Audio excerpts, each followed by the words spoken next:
Good morning to all of you. I am Sujata Sahu. आज इस video में हम बात करेंगे फ्लैंडर्स इंटरैक्शन एनालिसिस की।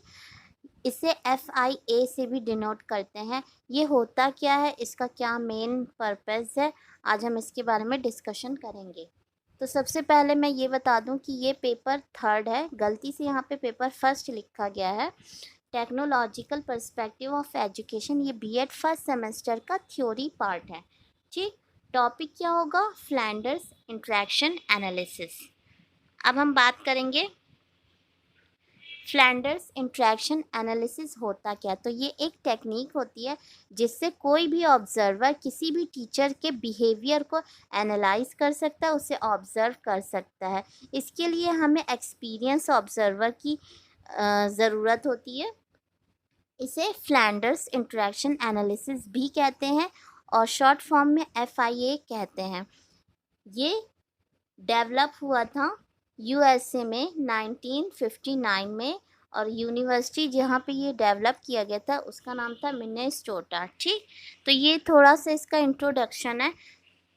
उसके बाद इसकी मीनिंग की अगर हम बात करें तो ये एक ऐसा मेथड है जिसमें हम वर्बल कम्युनिकेशन को वर्बल कम्युनिकेशन के बेसिस पे हम किसी भी टीचर के बिहेवियर को एनालाइज करते हैं, ऑब्ज़र्व करते हैं। जैसे वो क्लास में कौन कौन सी एक्टिविटीज़ कर रहे हैं, क्या बोल रहे हैं, वो सारी चीज़ें इसमें आ जाती हैं। तो ये जनरली 3 पार्ट्स में डिवाइडेड है: teachers talk, pupils talk and silence and confusion. हम एक एक टॉपिक के बारे में बात करेंगे। यहाँ पे आप देखिए, सबसे पहले टीचर्स टॉक की अगर हम बात करें तो टीचर्स टॉक भी 2 पार्ट्स में डिवाइडेड है: इनडायरेक्ट एंड डायरेक्ट। इनडायरेक्ट में क्या क्या चीज़ें आती हैं और डायरेक्ट में क्या क्या चीज़ें आती हैं, ये आप डायग्राम से समझ में आएगा आपको।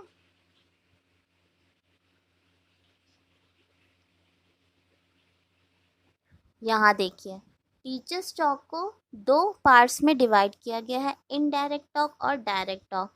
इनडायरेक्ट टॉक में एक्सेप्टिंग फीलिंग्स लिखी गई हैं, फिर प्रेज, फिर accepting ideas, then asking questions. और डायरेक्ट टॉक में क्या कहा गया? Lecturing, giving direction and criticising.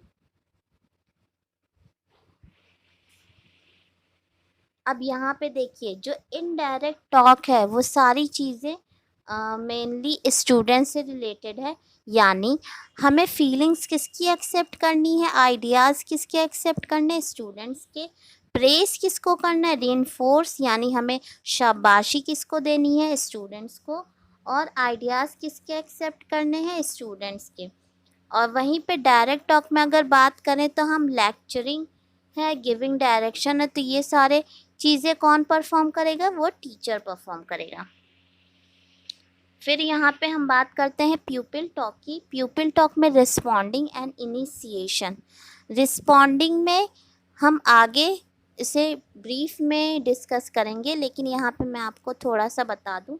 Responding में जनरली टीचर्स क्वेश्चन पूछते हैं, वहीं इनिशिएशन में स्टूडेंट क्वेश्चन पूछते हैं।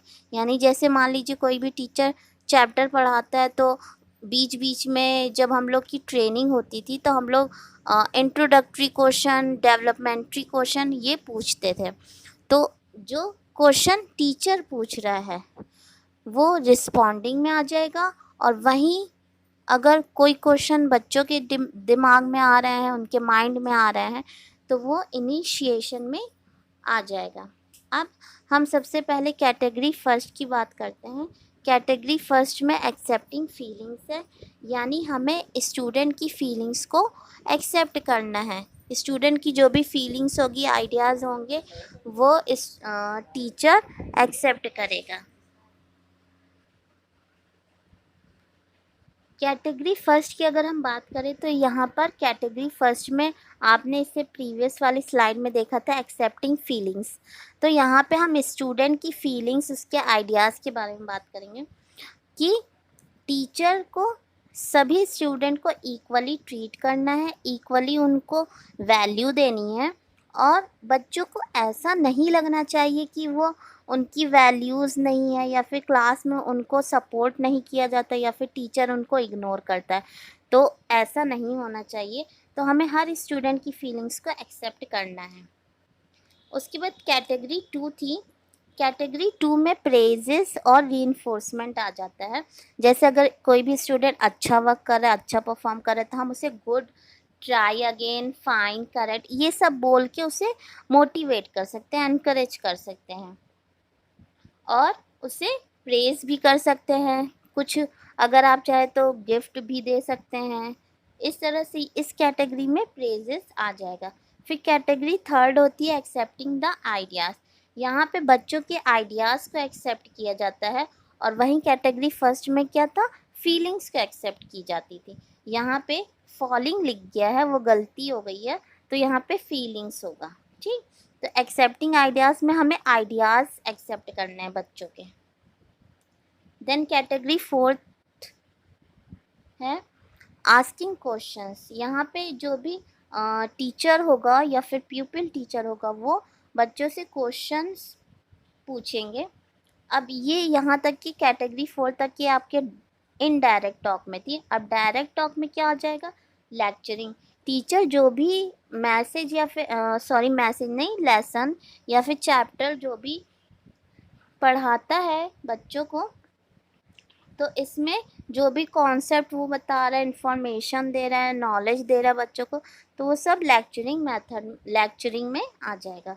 उसके बाद कैटेगरी 6 में क्या था, गिविंग डायरेक्शन। यानी आप लोगों ने देखा होगा कि जब टीचर क्लासरूम में एंटर करते तो बच्चे उनको विश करते, गुड मॉर्निंग मैम और सर, इस तरह, और टीचर भी उनके रिस्पॉन्स करते हैं, उनको विश करते हैं। और कभी कभी आप लोगों ने ये भी देखा होगा कि इंस्ट्रक्शंस, ऑर्डर दिए जाते हैं कि जैसे stand up, sit down, open the copy, open your book, इस तरह के जो इंस्ट्रक्शंस या फिर डायरेक्शन है, तो ये सब गिविंग डायरेक्शन में आ जाएगा।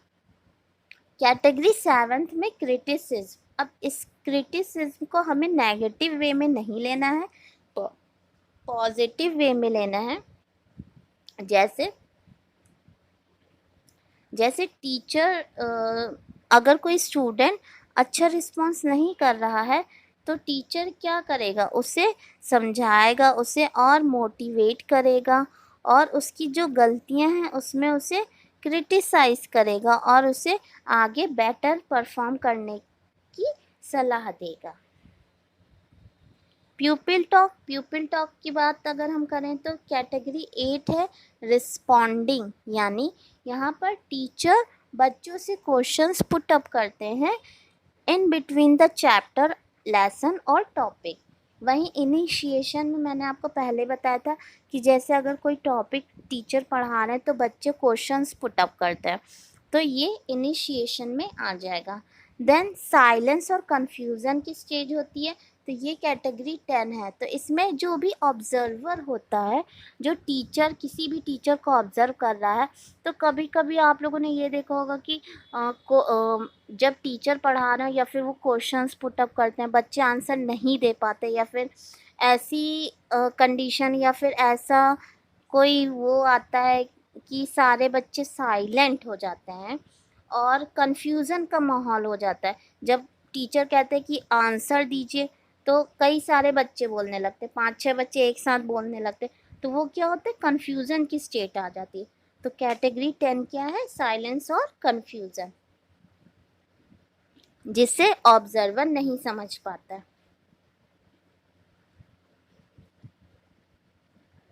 अब इसके एडवांटेजेस क्या हैं, तो एडवांटेजेस यही है कि ये माइक्रो टीचिंग में बहुत हेल्पफुल है। माइक्रो टीचिंग एक टीचिंग होती है जो हाफ एन आवर या फिर 36 मिनट की होती है। उसमें जो प्यूपिल टीचर है उसे लेसन प्लान बनाना पड़ता है, उसके बाद उसे टीच करना पड़ता है, देन उसे फीडबैक मिलता है, और अगर उसमें कोई इम्प्रूवमेंट की ज़रूरत है तो फिर उसे रीप्लान करना पड़ता है, फिर रीटीच करना पड़ता है, और फिर रीफीडबैक होता है।